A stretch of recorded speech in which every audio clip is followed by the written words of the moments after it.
అన్నా కొంచెం ముందుకు రానియండి ఇంకా రథాన్ని ప్లీజ్ దయచేసి కార్యకర్తలు దారి వాళ్ళే అన్నా రథానికి కొంచెం దారి ఇవ్వండి ప్లీజ్ దయచేసి కార్యకర్తలు ఇంకొంచెం ముందుకు వచ్చే విధంగా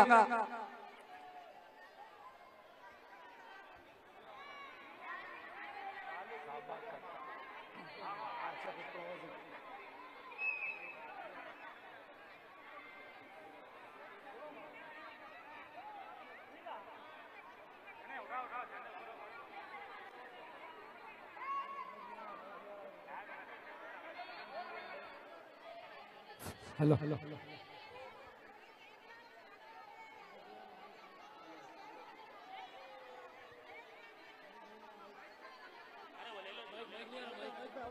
అన్నా మైక్ రావట్లేదు చూడండి మైక్ రావట్లేదు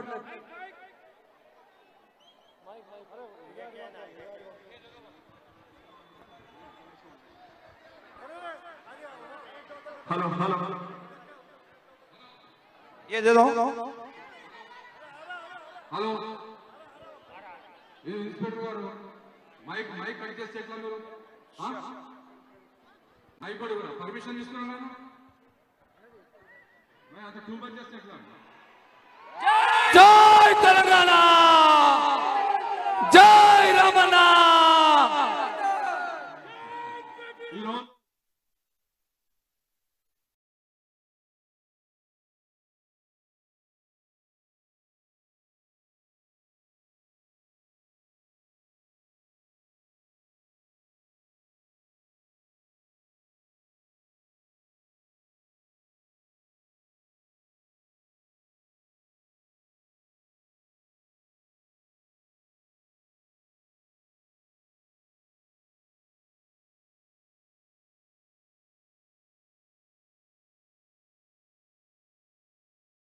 ప్రజలకి పేరున హృదయపూర్వక నమస్కారాలు తెలియజేసుకుంటూ మరి ఇవాళ మనం ఈ పార్లమెంట్ మరి పద్మారావు గారు గౌడ్ గారిని కారు గుర్తుకు ఓటేసి అధిక మేరకు గెలిపించాలని కోరుకుంటూ మరి వాళ్ళ చాలా ఆలస్యంగా అయింది కాబట్టి మరి మన వర్కింగ్ ప్రెసిడెంట్ కేటీఆర్ గారు మాట్లాడవలసిందిగా కోరుతున్నాం.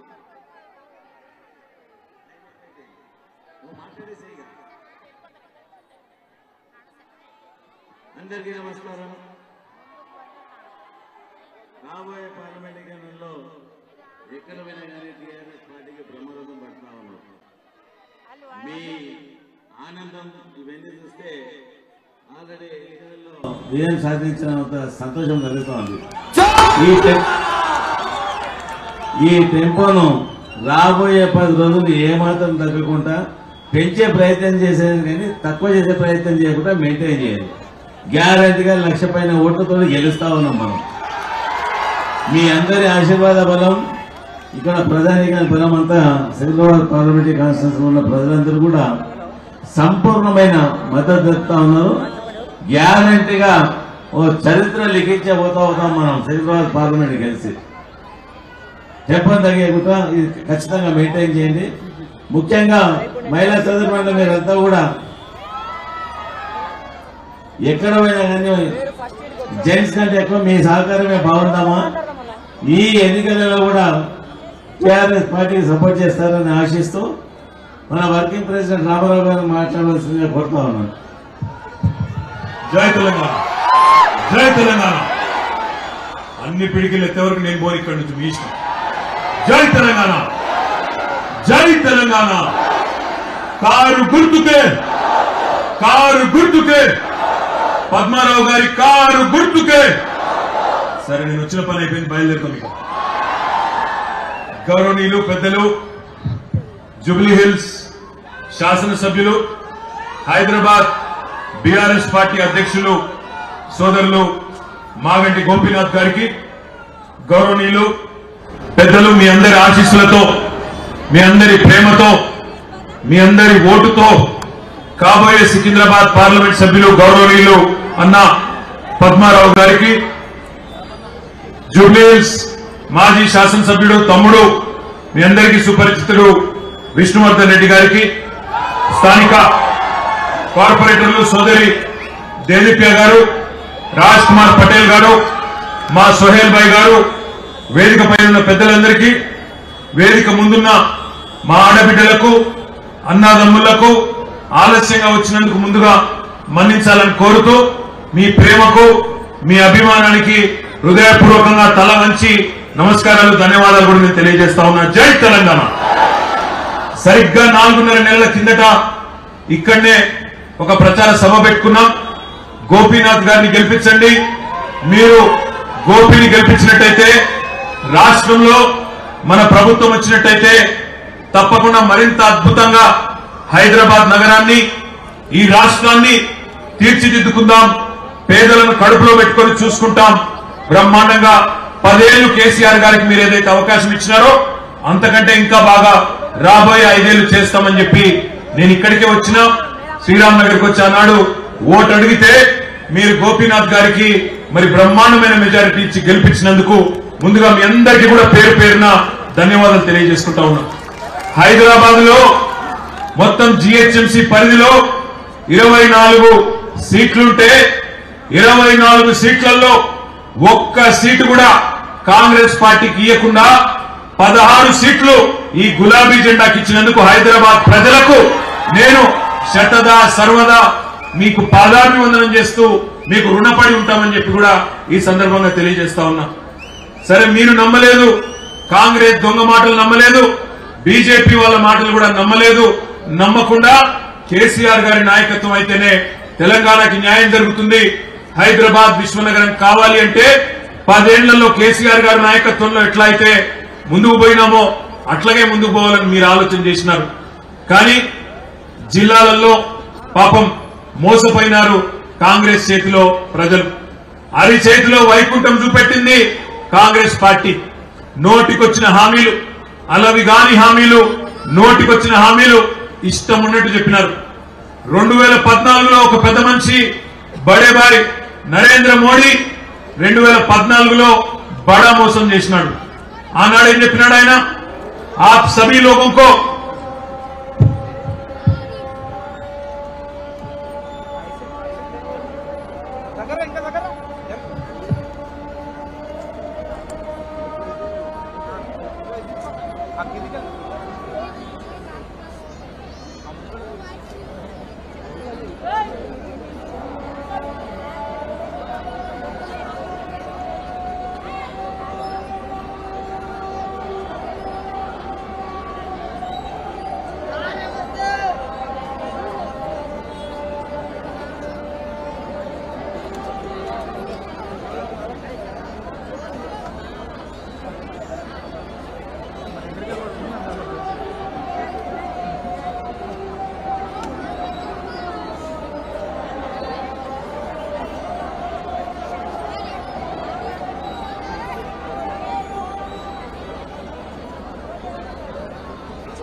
Thank you. అమ్మాయి బాగానే ఉంది, అక్కడ బాగానే ఉంది, ఏం కాలేదు కదా. అందరికీ నేను చెప్పేది ఒకటే, హైదరాబాద్ లో హిందువులైనా ముస్లింలైనా ఒకరి మతాన్ని, ఒకరి నమ్మకాన్ని, ఒకరి విశ్వాసాన్ని మరొకరు గౌరవించుకుంటాం కాబట్టి వాళ్ళ ప్రార్థన, వాళ్ళ మతం సంబంధించిన ప్రార్థన వచ్చినప్పుడు మనం ఆగి వాళ్ళ గౌరవించే ఒక సంస్కారాన్ని మన పెద్దలు మనకు నేర్పినారు కాబట్టి నేను ఆగినాను తప్ప ఇంకోటి దానే కాదు. దయచేసి నేను మిమ్మల్ని కోరేది ఏమంటే, అన్నాదమ్ముల్లాగా హైదరాబాద్ లో కులం ఏదైనా, మతం ఏదైనా, ప్రాంతం ఏదైనా అన్నాదమ్ముల్లాగానే కలిసి ఉన్నాం. హైదరాబాద్ అనేది మనందరికీ అన్నం పెట్టిన అమ్మ లాంటి నగరం హైదరాబాద్. భారతదేశంలోని ఏ నగరం నుంచి ఇక్కడికి బతుకు తెరువు కోసం వచ్చినా కడుపులో పెట్టుకొని చూసుకునే నగరం హైదరాబాద్. ఇదే జూబ్లీ హిల్స్ కాన్స్టిట్యున్సీలో ఎక్కడెక్కడి నుంచో భారతదేశంలోని ఎన్నో రాష్ట్రాల నుంచి ఇవాళ పొట్టకూటి కోసం ఇక్కడికి వచ్చిన మా అన్నదమ్ముళ్ళు, మా అక్క చెల్లెలందరూ గత 10 సంవత్సరాలు కేసీఆర్ గారి ప్రభుత్వంలో ఎట్లా శాంతియుతంగా కలిసిన్నామో మీరే చూస్తా ఉన్నారు. కానీ 2014లో నరేంద్ర మోడీ గారు పెద్ద పెద్ద మాటలు చెప్పి భారతదేశానికి ప్రధానమంత్రి అయినారు. ఎన్నో మాటలు చెప్పినారు. బడాబాయ్ బడా మోసం ఆ రోజు 2014లో చూసినాం. మీరందరూ ఖాతాలు తెరవండి, భాइयों बहनों आप सभी लोग जन धन खाता खोलो, मैं 15 लाख डाल दूंगा, धनाधन डाल दूंगा అన్నాడు. ఎవరికన్నా వచ్చినాయా 15 లక్షలు? సంవత్సరానికి 2 కోట్ల ఉద్యోగాలు ఇస్తాను, 10 ఏళ్లలో 20 కోట్ల ఉద్యోగాలు అన్నాడు. వచ్చినాయా ఎవరికన్నా? ఎవరికి రాలేదు. రైతుల ఆదాయం రెట్టింపు చేస్తా, ప్రతి మనిషికి ఇల్లు ఇస్తా, బుల్లెట్ రైళ్లు ఉరికిస్తా, అమెరికా వాళ్ళే వచ్చి మన దేశానికి లైన్లు కట్టి నిలబడాలా, నన్ను ప్రధానమంత్రి చేయండి అని చెప్పి నరేంద్ర మోడీ గారు ఆనాడు చెప్పినారు. 2023లో రేవంత్ రెడ్డి గారు అదే మాదిరిగా మొత్తం తెలంగాణ జిల్లాలలో, హైదరాబాద్ లో మీరు నమ్మలేదు కానీ జిల్లాలలో మాత్రం ప్రజల్ని నమ్మించి ఓట్లేసుకొని ఆయన కూడా గద్దెనెక్కి ఇలా చోటాబాయి రేవంత్ రెడ్డి ఆయన ముఖ్యమంత్రి అయినాడు. ఇక్కడ హైదరాబాద్ లో కూడా హామీ ఇచ్చినాడు. ఏం చెప్పినాడు? ఇంట్లో కోడళ్లుంటే కోడళ్ళకి నెలకు 2500 రూపాయలు ఇస్తా, ఇది నా గ్యారంటీ, 100 రోజుల్లో చేస్తా అన్నాడు. వచ్చిందా ఎవరికన్నా 2500? వినబడట్లేదు. వచ్చిందా రాలేదా? ముసలోళ్ళుంటే 4000 ఇస్తా అన్నాడు. 4000 వచ్చిందా? మోడీ గారు చెప్పిన అచ్చేదిని వచ్చిందా? రేవంత్ రెడ్డి గారు చెప్పిన అచ్చేదిని వచ్చిందా? సచ్చేదిని మాత్రం మళ్ళీ వచ్చింది కాంగ్రెస్ రాగానే. మళ్ళీ ఇప్పుడే గోపీనాథ్ గారు చెప్తా ఉన్నారు. ఏమంటున్నాడు? అన్నా కేసీఆర్ ఉన్న 9.5-10 ఏళ్లు కరెంటు కష్టాలు లేవు, తాగునీటి కష్టాలు లేవు, కానీ మళ్ళీ జూబ్లీ హిల్స్ నియోజకవర్గంలో వాటర్ ట్యాంకర్లు కనబడతా ఉన్నాయి, మంచినీటి కోస మళ్ళీ ప్రారంభమైందని చెప్పి ఇప్పుడే మీ ఎమ్మెల్యే గారు చెప్తున్నారు. ఆయన చెప్పింది నిజమేనా? మళ్ళీ కరెంటు కష్టాలు చాలైనాయా? మళ్ళీ ఇన్వర్టర్లు, జనరేటర్లు మళ్ళీ కాంగ్రెస్ వస్తే అదే అవుతుందని నేను ముందే చెప్పిన. కాంగ్రెస్ కావాలన్నా కరెంటు కావాలా అని అడిగినాం. కానీ పాపం గ్రామాలలో, జిల్లాలలో ప్రజలు మోసపోయి ఓట్లేసినారు. కానీ వాళ్ళు కూడా తెలుసుకున్నారు. జిల్లాలలో కేసీఆర్ గారు బయలుదేరి బస్సు యాత్రలో ఇవాళ జిల్లాలకు పోతుంటే ఎక్కడికక్కడ బ్రహ్మరథం పడతా ఉన్నారు.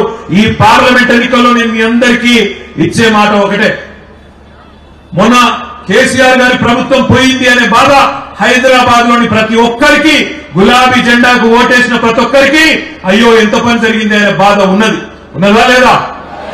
అందుకే నేను మిమ్మల్ని అందరినీ కోరేది ఒకటే, మీరు మాకు 10-12 పార్లమెంట్ సీట్లు అప్పచెప్పండి. సంవత్సరం తిరిగే లోపల కేసీఆర్ గారు తిరిగి మళ్ళీ రాష్ట్ర రాజకీయాన్ని శాసించే పరిస్థితి సంవత్సరం లోపల వస్తుంది. ఇవాళ ఒక అద్భుతమైన నాయకుడు పద్మారావు గౌడ్ గారు మరి కేసీఆర్ గారితో 24 ఏళ్లు ఒక తమ్ముడు లాగా హైదరాబాద్ లో ఎవరు లేనప్పుడు కూడా గులాబీ జెండా నెత్తుకొని ముందుకొచ్చిన నాయకుడు పద్మారావు గారు.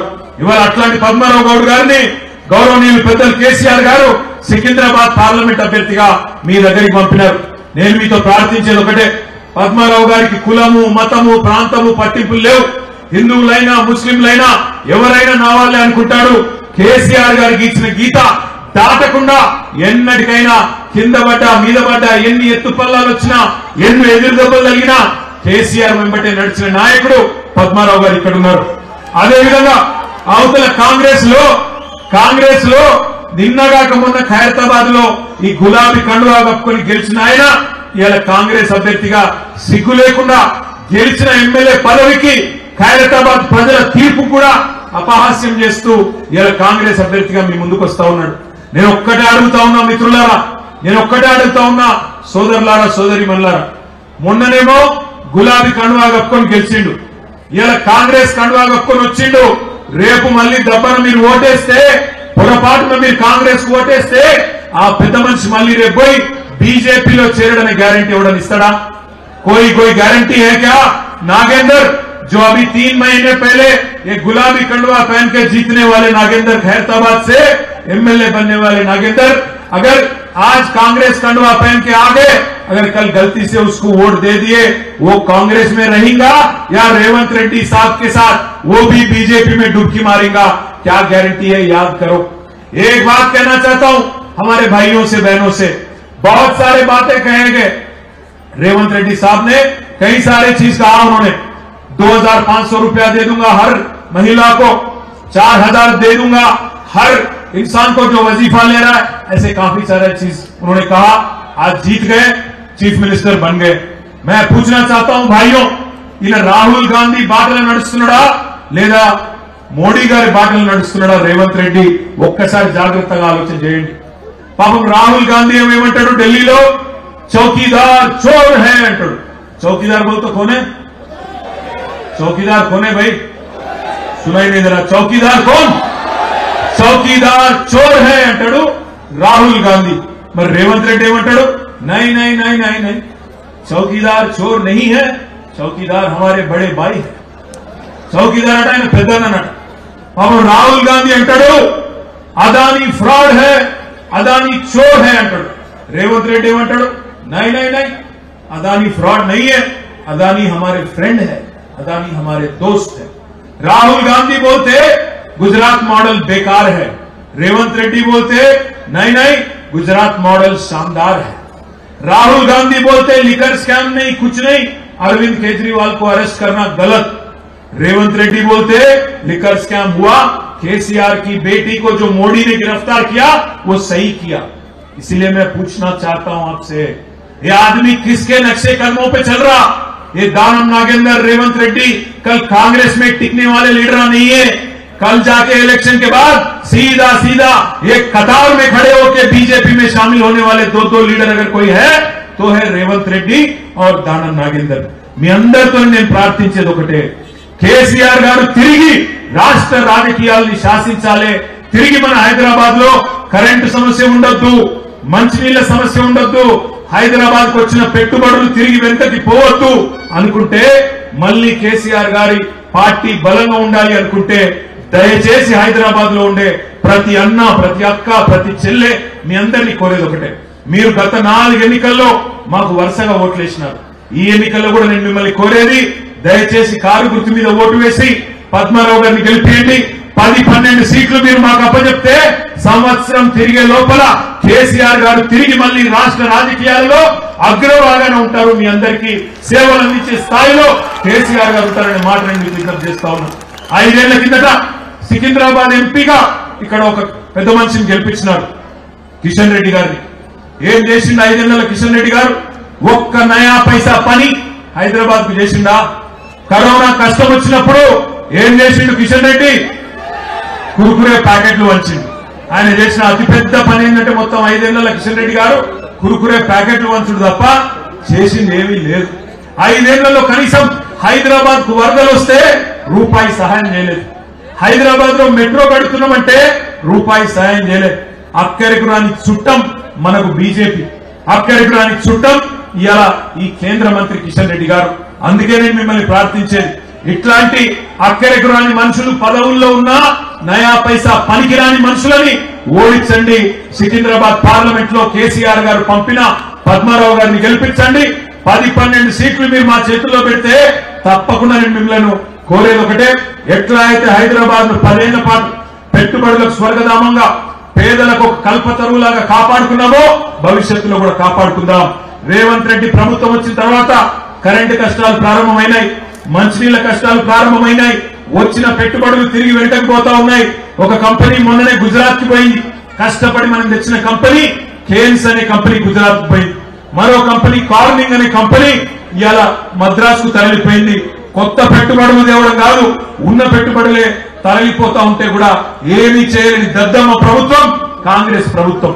అందుకే మీ అందరినీ మనస్ఫూర్తిగా వేడుకునేది, గోపీనాథ్ గారికి ఎట్లా అయితే బ్రహ్మాండమైన మెజారిటీ ఇచ్చి గెలిపించారో అదే రకంగా రేపటి రోజున పద్మారావు గారికి కూడా మెజారిటీ ఇచ్చి పార్లమెంట్ సభ్యుడిగా గెలిపించి దీవించి కారు గుర్తు మీద ఓటేసి కేసీఆర్ గారిని బలోపేతం చేయండి మనస్ఫూర్తిగా కొడుతూ, आखिर माँ जितने हमारे भाई बहन यहाँ पे है, अब तमाम भाइयों से बहनों से एक ही गुजारिश है, आज कांग्रेस पार्टी में वो काबिलियत नहीं है बीजेपी को और मोदी को रोकने की जो आज रीजनल लीडर केसीआर जैसे रीजनल लीडरों में है।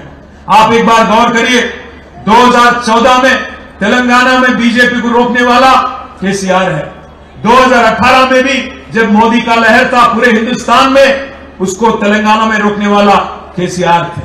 2023 में भी बीजेपी के 30 मारखानों को 32 मारखानों को हर किसी को हराया बीआरएस ने।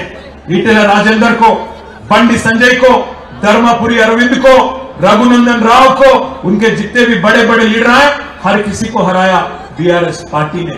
हम बस एक ही चीज आपसे चाहते हैं, पिछले 10 साल जो अमन भाईचारा, जो खुशहाली, जो गंगा जमुना तहजीब, जहां हर कोई हिंदू हो मुसलमान हो इकट्ठे साथ रहते हैं भाई भाई की तरह, वैसे हैदराबाद हम चाहते हैं। हम इसको विश्व नगरी बनाना चाहते हैं। आज बीजेपी इसमें जहर घोल के विश्व नगरी बनाना चाहती है। भाइयों, इसलिए मैं कहता हूं, एक केसीआर जैसे सेक्युलर लीडर का साथ दीजिए, उनको और मजबूत बनाइए, 10-12 सीट हमें दीजिए, ताकि कल जाके फिर 1 साल के अंदर इस रियासत तेलंगाना में फिर एक बार केसीआर का दौर शुरू हो जाए।